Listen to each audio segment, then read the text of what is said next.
Il-Malt Employers nediet position paper dwar il-4-day week fija tinsisti li tnaqqis fis-sigħat tax-xogħol għal kulħadd jipperikola l-kompetittività u l-impjiegi f'Malta. Starix fost employers membri fil-Malta Employers sab li 56% huma kontra il-4-day week, 31% jaqblu ma' ġimgħat terba' tijiem b'40 siegħa xogħol u bl-istess paga, waqt li 10% qablu ma' ġimgħa terba' tiem xogħol ta' 32 siegħa iżda bitnaqqis fil-paga. Id-Direttur Ġenerali tal-Malt Employers Kevin J. Borch saħaq fost oħrajn li l-4-day week ma tistax tiġi applikata b'mod ġenerali u fuq kulħadd. Aħna ma konniex sorpriżi li l-maġġoranza ta' 56% kif semmejt inti se joħorġu kontra biex ngħidu hekk xi tip ta' 4-day week mandatorja u dana wieħed jista' jistenni għaliex il-4-day week u il-flessibilità mhux f'kull settur taħdem l-istess.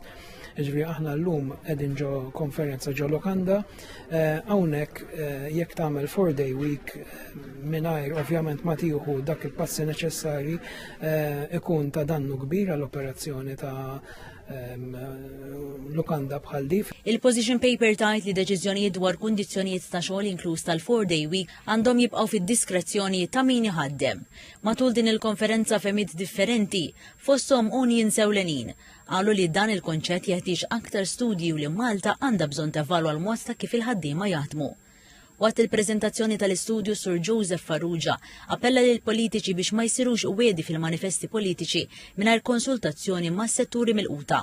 U issa li tnaqqis obbligatorju fis-sigħat tax-xogħol jista' jżid l-ispejjeż marbuta mal-ħaddiema jimmina l-kompetittività u d-dipendenza akbar fuq il-bżonn ta' ħaddiema barranin.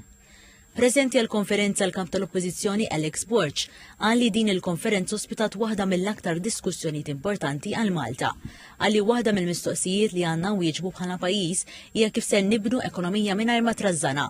Sostna li l-kwistjoni li Malta qed taffaċċja mhux kemm il-sija qed jaħdmu l-ħaddiema iżda l-valur li qed toħloq. Wara l-fehma li l-ħidma għal aktar produttività għandha tkun fuq il-lista ta' prijoritajiet tal pajjiżna biex il-ħidma li ssir bi kwalità. Intervjena wkoll il-Ministru għax-xogħol Byron Camilleri għal li l-flessibilità, l-ħinijiet tax-xogħol u l-kwalità tal-ħajja għandhom jiġu diskussi fil-kontest tas-suq tax-xogħol, l-ekonomija u l-anijiet tal-pajjiż. Għal li l-Gvern irid tejjeb il-kwalità tal-ħajja fil-waqt li jipproteġi l-produttività, il-kompetittività u s-sostenibilità fit-tul tal-ekonomija.